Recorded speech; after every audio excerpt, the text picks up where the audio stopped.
Gosh, dude, come on. Oh man, I am right. Did you lose your bottom lip? I think I did. Mr. Welvish, can I can borrow? I don't know, but I believe. Will it quesadilla? The world's best bumper sticker. Shenanigans. This is episode Ocho, I think. We're also really excited. You can't see it, but just off camera, we've started the Thought Bubble Garden, where you grow thought bubbles. So we will be taking a special segment each week where we check out the Thought Bubble Garden. Bruce, how are we doing this week? On the garden or just in our lives? I think in the garden. I don't see anything growing from it, so Did you know apparently an the thought onion bubbles seed- aren't maturing. Like, I'm planting these last night. An onion seed, it is smaller than the smallest booger. Like, if you, you go pick, and you get, like, the smallest possible thing you can still flick, that's the size of an onion seed. Okay. It's a flick booger size. So it's like the size of a mustard seed? Yes. Okay. That's an onion seed. Oh my gosh. All right. All right, you got the bubbles. I was responsible for coming up with some bubble questions this week. So, do you want somewhat interesting or just something completely random to start? Oh man, this is like sweet or savory. It's always Yeah. a question, but that question you always go savory. Let's go with random. Random? Okay. So, you just set the world record for doing something completely random, just completely ridiculous, Oh, okay, something completely made up. What was it? Does it have to be made up? It doesn't have to be. Okay. It can just be something ridiculous. There is. I watched this TED Talk of how David Blaine held his breath for like 22 minutes, and it is. I mean, the guy's a little messed up, I think. Okay. But you think the stuff that he does, he's the guy that froze himself in a block of ice for 3 days, stood on top of a 50-foot pillar in New York for like a week or something. Like he's basically puts the test of how far can you push the human body. And I think holding my breath longer than he did would be kind of cool. Okay. Either that or my second option. In college, I used to challenge my roommates to see who could pee the longest, just time wise. Okay. That one I like. That's kind of where I was going. Okay. with this, But yeah. So yeah, I take back everything that's about David Blaine. Okay. I want to hold the world record for longest continuous stream. I like it. Okay.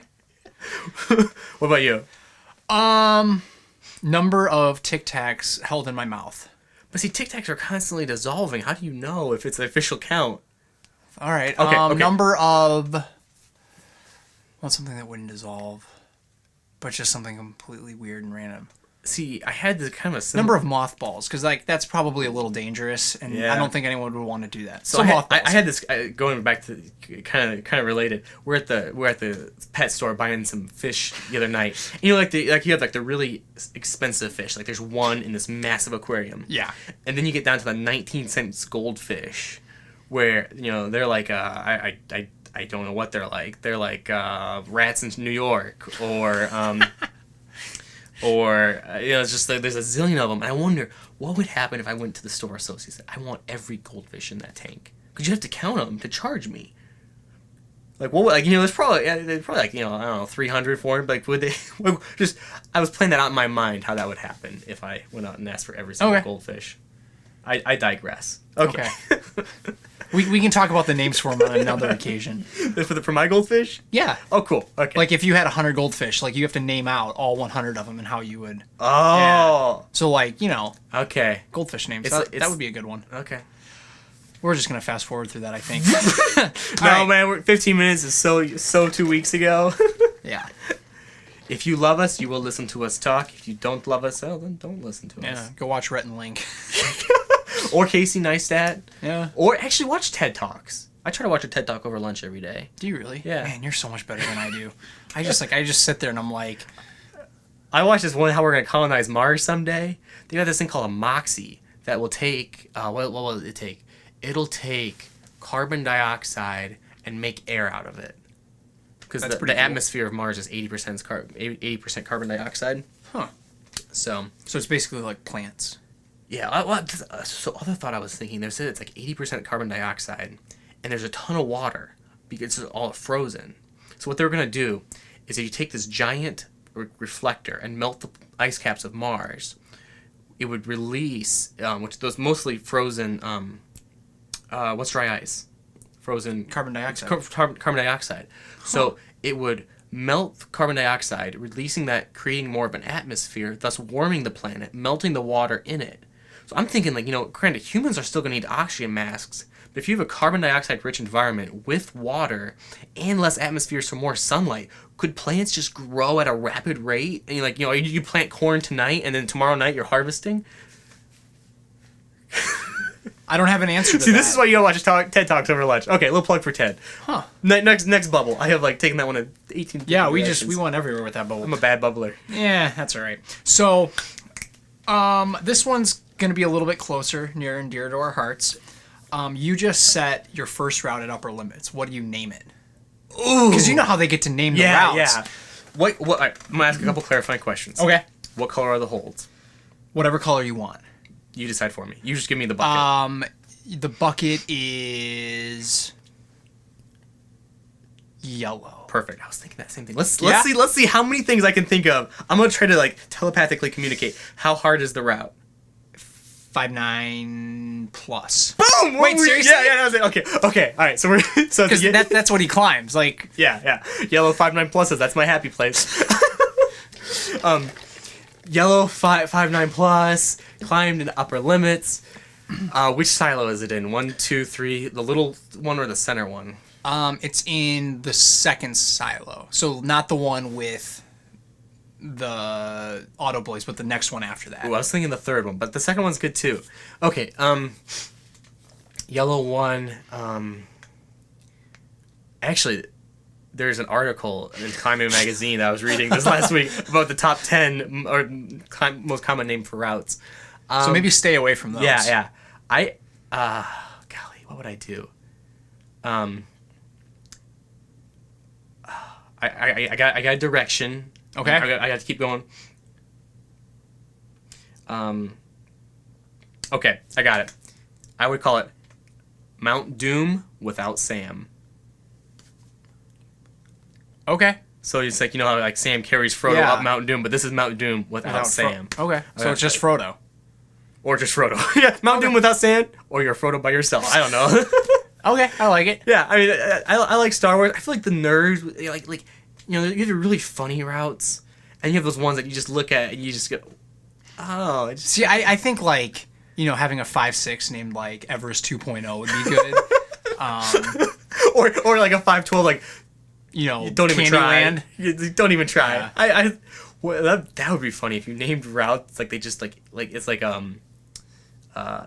slam poetry. It's like go you name like If Adolf Hitler was a route, this would be it. or you have a 5'9" plus like loser, go try a 5'7", you know. It's just like that's what we need to do when we're part of a gym. We have a say in. We should have like little notes as you climb a route that you can read on the way up. They either encourage you or like discourage you. It's like that last bolt's really high, bucko, you know.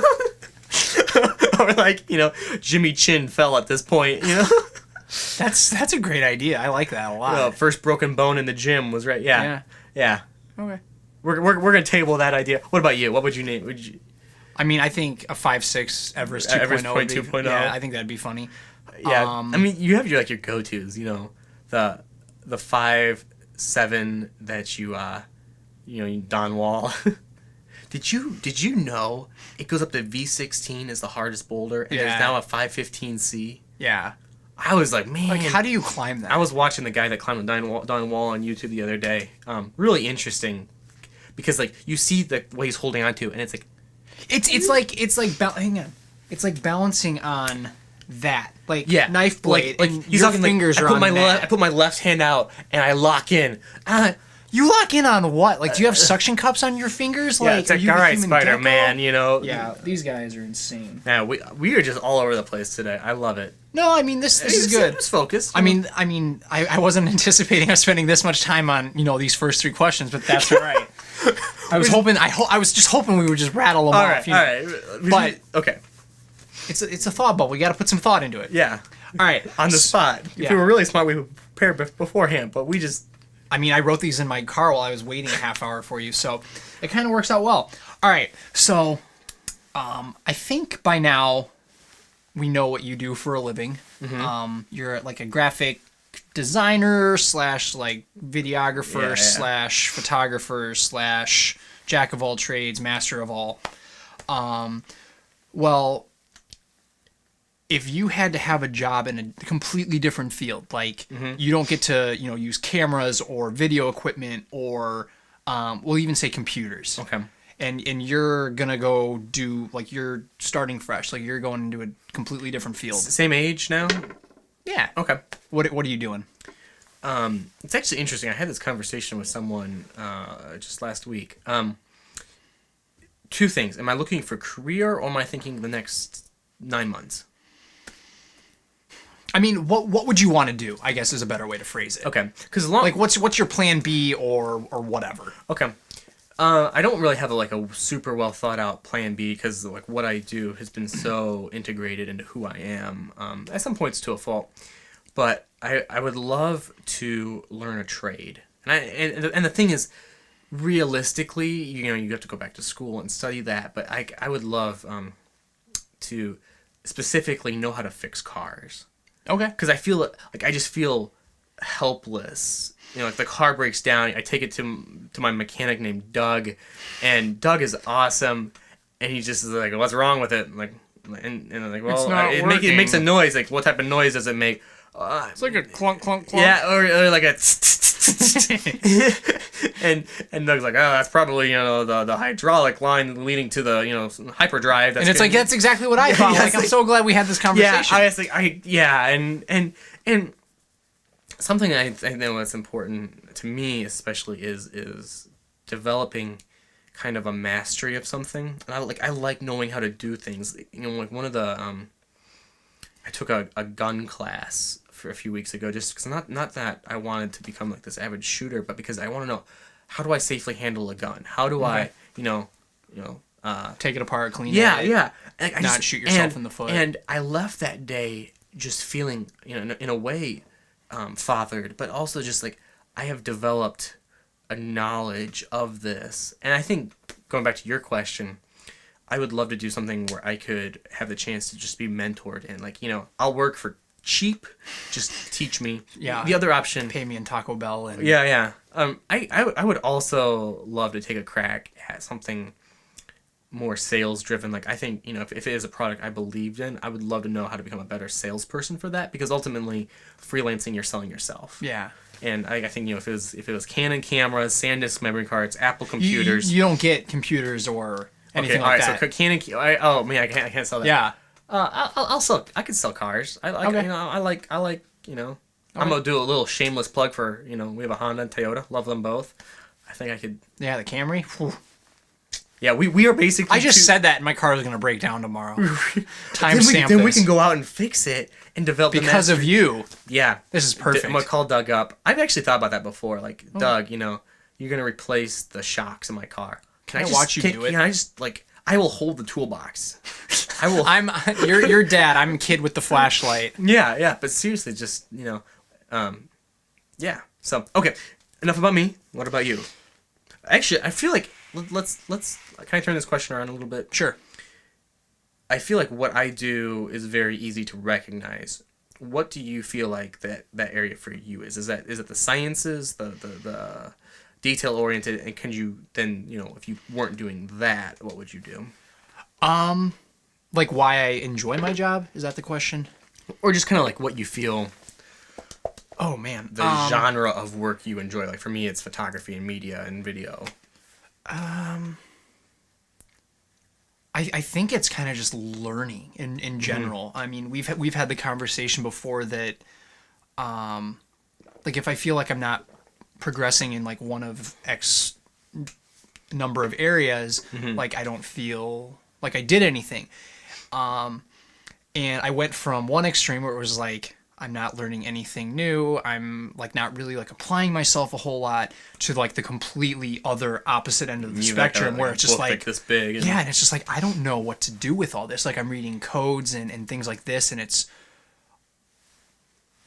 a good place to be though. Yeah. I mean, it's been cool, like learning all that. And so I think like I just naturally have like a hunger to like want to learn stuff, like whether it's about like the what the diameter of the well has to be versus the depth, or like how much bleach sanitizer, like what the parts per million for bleach in a sanitizer bucket versus like a 3-compartment sink. Like for whatever reason, like that just interests me, and it's gonna sound like insane, but I feel like that's probably the reason why we probably get along so well is you really enjoy that in your sort of more your sciencey realm. Like I'm off, reading about Wikipedia articles on anything. Yeah, that, I want. yeah. I mean, I feel like how socks are made and stuff, and I'm just like, I mean, yeah. Speaking of, if you did not watch that video, go back and watch that video. you should. That's a good one.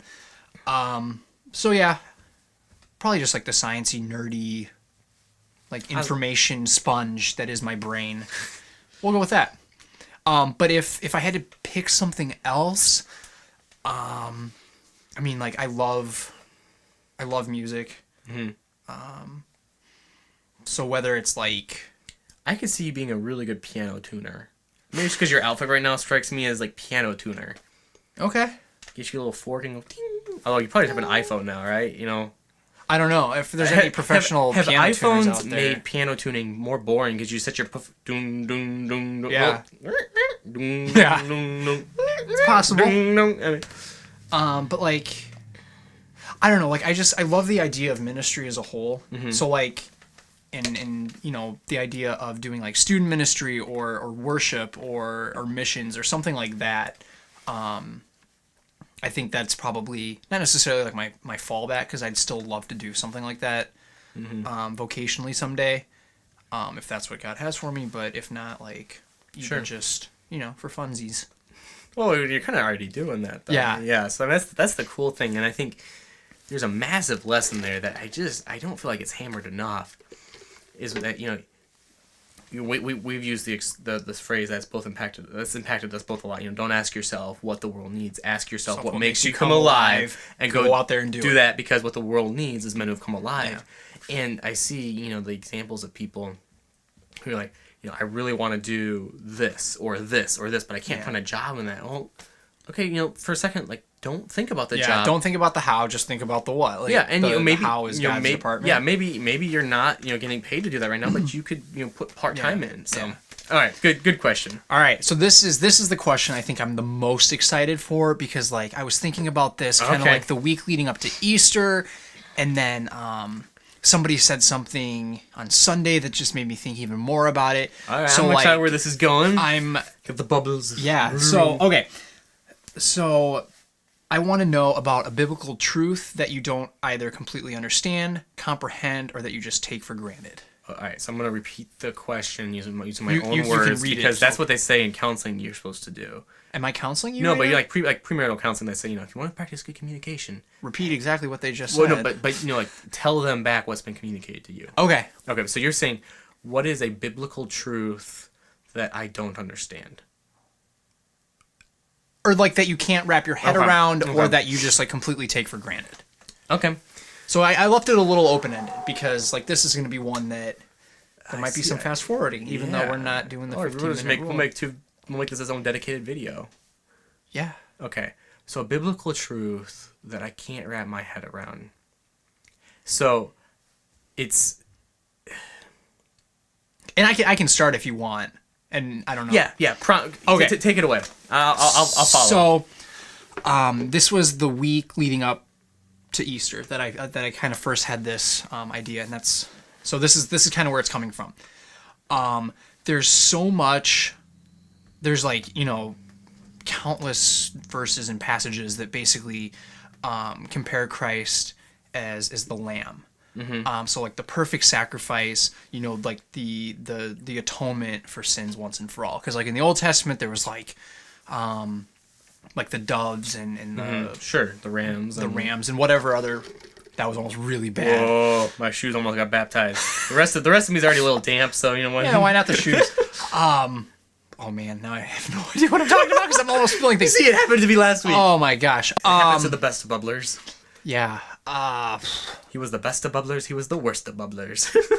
The best and the worst, all in one room. It's fantastic. Well, since we're the only two, we kind of. I was homeschooled. I was the top of my class, the bottom of my class. I'm used to this environment. That's fantastic. I've never heard that before. But like just the Old Testament sacrifices, and then there's all like, Jesus as the perfect sacrifice, and I'm just like, okay, like I get that, but where does I couldn't wrap my head around the idea that like somehow that completely paid it once and for all.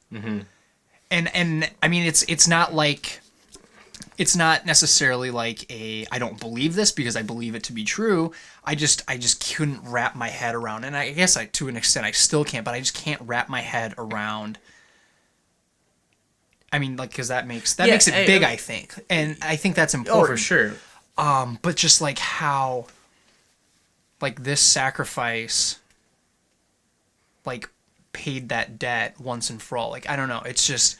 I'm probably not phrasing it right because it seemed so much bigger in my head. I totally understand. It's to me, not to compare Jesus' sacrifice to math, but I'm going to. It's like the idea of infinity. I can understand it conceptually, but what it actually means to say, take the biggest number you can and add 1 to it, I can't. And it's almost like in a way the same way, like Jesus, like 1 for 1. I understand that. Like Jesus died, so this person wouldn't have to. Yep. Jesus for 1 for 2. I don't quite understand that. But then you take every single person that's ever lived and then add me to that. Yeah. And that still covers it. Yeah. And just like with the bloodshed, and there's just like so many nuances in it that like I don't think about, which is something that I take for granted. But then at the same time, it's just like, how do you wrap your head around just like the magnitude of that? Yeah. I mean, as Pastor Tim said, that's a good thing you can't, because that means your God is getting bigger. Yeah. There are a lot of nuanced things in the Bible that I certainly don't understand. I'm totally okay with that. Like, I'm just, okay. Yeah. I think.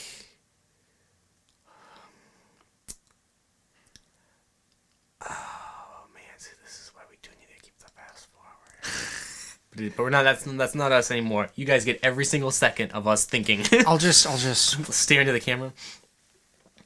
I was having a conversation with someone last week about the problem of evil, which is it fundamentally asks, how can a good God let bad stuff happen? That is a massive question. And if whether you're a Christian or an atheist, asking that question, like, that has huge, like, I mean, implications, or it's just like that is such a big thing, and it's so hard to figure out. And I think the way I've heard it explained that I think is awesome is that power can make someone do anything. Like, Nazi concentration camp guards could make their prisoners do anything. The only thing power can't control is love. You cannot force someone to love you. So in order for God to create mankind who could actually love him, there had to be the opportunity of free will for where mankind could choose. Yeah. And the reality is mankind didn't choose God. And that is introduced evil into the world. That's a big thing, because I think so much of your, like, and I fundamentally believe the most important question that a person has to answer in their heart, second most important question is, who is Jesus Christ to you? Ooh, that's a good thought bubble question for another day. Yeah. Lord and Savior who died for your sins. Boom. Nailed it. Second question, though. We don't have to do that. Yeah. Done. But the second question is, to you, is God a good father who loves you? And because that like the way you answer that shows your view of God. Yeah. And to me, like, I can say, like, yes, God is a father who loves me. I have another story about that. We'll talk some other time, because this one's already gone really long. But we've talked about that before. But I'm also, like, I haven't been in that situation yet where I've had to, stare down deep hurt and evil in my life yet. And that question of God's goodness, then, like, how can God be a good God and yet still not always intercede? Because it's easy to say, like, you know, God, like, this person had cancer, God miraculously showed up. I 100% believe that still happens. Yeah. But then, like, when he doesn't intervene, Yeah, it's like, how do you... And the short answer to that is basically, you know... God's sovereign. Well, yeah, but, like, you know, you're going to die someday. Yeah. Like, you know, whether... Like, basically, it's just a level of how tragic is it going to be. So... Okay. But, I mean... Interesting. So, you know, like, no one says, you know, this 108-year-old woman who, you know, died because her heart stopped beating. Like, God's goodness doesn't end because that happened. Yeah. But when you start looking at, you know, obviously the incredibly tragic things that happen, God's goodness. All that to say, the problem of evil is the one that I probably come back to the most, thinking, like, I know there's truth in this. Like, I know God is 100% a good father. I know that evil is 100% real, that we introduced into the world. How those two completely mesh together, I'm working on it. It's a good spot to be in. Yeah. As soon as you have that one figured out, you know, let me know. Yeah, we'll probably do a video someday where we tackle that one with a little bit more aggression of just trying to figure out that. I think that'd be good. Yeah. Wow, that was a really deep, like, that was a huge bubble. I hope that bubble doesn't pop. Like, that feels like one you have to hold gently. So I guess that's it for this round. Guys, of Thought Bubble. We are off to a second grade concert to cheer on my wife's kids doing something, but we don't know. But it's where Bruce went to high school, so that's really exciting. Yeah. So are you gonna throw that at the camera? Oh yeah, I can. Yeah. Hey, do you want me to just like tear it in half? Yeah, Like, let's do that. As per tradition now. All right, one of us is gonna hit the camera today. I can feel it. 3, 2, 1. I hit the lamp. Joel's got a second grade concert at the high school where he went to, and he agreed to come with me. And I promised myself I would never go through the doors ever again. Twiddles and Tiger, we'll go back to high school.